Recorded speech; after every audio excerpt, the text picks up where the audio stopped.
اللہ وقال رسول، سچے کلام کو عام کیا۔ السلام علیکم ورحمۃ اللہ وبرکاتہ۔ سوال یہ ہے کہ قربانی کس پر واجب ہے؟ دوستوں، عام طور پر بہت سے لوگ یہ سمجھتے ہیں کہ قربانی تو اس پر واجب ہوتی ہے جس پر زکوٰۃ فرض ہے، یعنی میرے اوپر زکوٰۃ فرض نہیں ہے تو میرے اوپر قربانی بھی نہیں ہے، ایسا عام طور پر لوگ سمجھتے ہیں، حالانکہ یہ غلط ہے۔ قربانی کا حساب الگ ہے، زکوٰۃ کا حساب الگ ہے۔ قربانی اور زکوٰۃ کے نصاب میں تھوڑا سا فرق ہے، اس فرق کو سمجھ لیں، مسئلہ حل ہو جائے گا۔ قربانی کے نصاب میں 5 چیزیں ہیں اور زکوٰۃ کے نصاب میں 4 چیزیں ہیں۔ میں آپ کو قربانی کے بارے میں بتا دوں کہ قربانی کس پر واجب ہے۔ قربانی ہر اس شخص پر واجب ہے جس کے پاس سونا، چاندی یا نقد پیسے، کیش یا تجارت کا مال ہو یا ضرورت سے زائد چیزیں ہوں، اگر ان سب کی قیمت 52.5 تولہ چاندی کی قیمت کے برابر پہنچ جائے تو اس پر قربانی واجب ہے۔ آج 23 جون 2022 کے حساب سے 52.5 تولہ چاندی کی قیمت 37,000 روپے چل رہے ہیں۔ ہاں، یہ بات یاد رکھیں، ضرورت سے زائد چیزوں کی قیمت بھی اگر 37,000 کو پہنچ رہی ہیں تو ان پر بھی قربانی واجب ہے۔ ضرورت سے زائد چیزیں، گھر میں بہت ساری چیزیں ہوتی ہیں ضرورت سے زائد، جیسے گھر میں بہت سوں کی ٹی وی ہے تو یہ ضرورت سے زائد ہے، اس کی قیمت کا حساب لگائیں گے۔ الماری بھر بھر کے کپڑے رکھے ہوئے ہیں تو یہ ضرورت سے زائد ہیں۔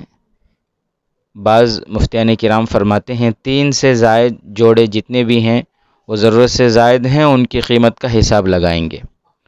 اسی طرح کسی کے پاس 2 مکان ہیں، ایک رہائش کے لیے، دوسرا مکان ایسے بند پڑا ہوا ہے یا کرائے پر دیے ہوئے ہیں، بہرحال یہ دوسرا مکان ضرورت سے زائد شمار ہوگا۔ اسی طرح ضرورت سے زائد گاڑیاں رکھے ہوئے ہیں تو ان سب کو شامل کیا جائے گا۔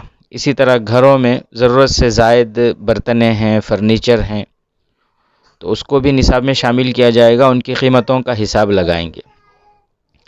آسان لفظوں میں آپ کو سمجھا دوں، جن کے پاس، چاہے وہ مرد ہوں یا عورت ہوں، عاقل ہوں، بالغ ہوں، مسلمان ہوں، جن کے پاس سونا، چاندی، تجارت کا مال یا کیش، نقد پیسے اور ضرورت سے زائد چیزیں، یہ سب ملا کر 52.5 تولہ چاندی یعنی آج کے حساب سے 37,000 روپے کے برابر ہو رہے ہیں یا 37,000 روپے سے زائد ہو رہے ہیں تو ان پر قربانی واجب ہے۔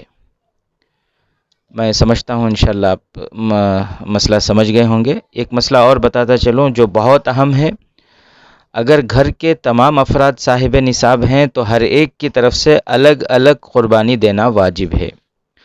عام طور پر ایسا ہوتا ہے، ایک بکرا لائے، ذبح کر دیے، بس ختم۔ حالانکہ گھر میں 3-4 احباب ایسے ہوتے ہیں کہ ان پر بھی قربانی واجب ہے، تو اس صورت میں کیا ہوا، ایک قربانی ادا ہوئی اور دوسرے جتنے احباب جن پر قربانی ہے، قربانی ادا نہ کرنے کی وجہ سے وہ سب کے سب گنہگار ہوئے۔ یہ ایک بکرے کی قربانی پورے گھر والوں کی طرف سے کافی نہیں ہے۔ واللہ اعلم بالصواب۔ ڈسکرپشن میں تفصیل کے ساتھ تحریری شکل میں اس سوال کا جواب موجود ہے، وہاں پڑھ لیجئے۔ اگر سمجھ میں نہ آئے تو مجھ سے رابطہ کریں، یا بہتر ہے اپنے علاقوں کے جو علماء کرام ہیں ان سے رابطہ کر لیں۔ اللہ تعالی ہمیں دین کو سمجھ کر عمل کرنے کی توفیق عطا فرمائے۔ السلام علیکم ورحمۃ اللہ وبرکاتہ۔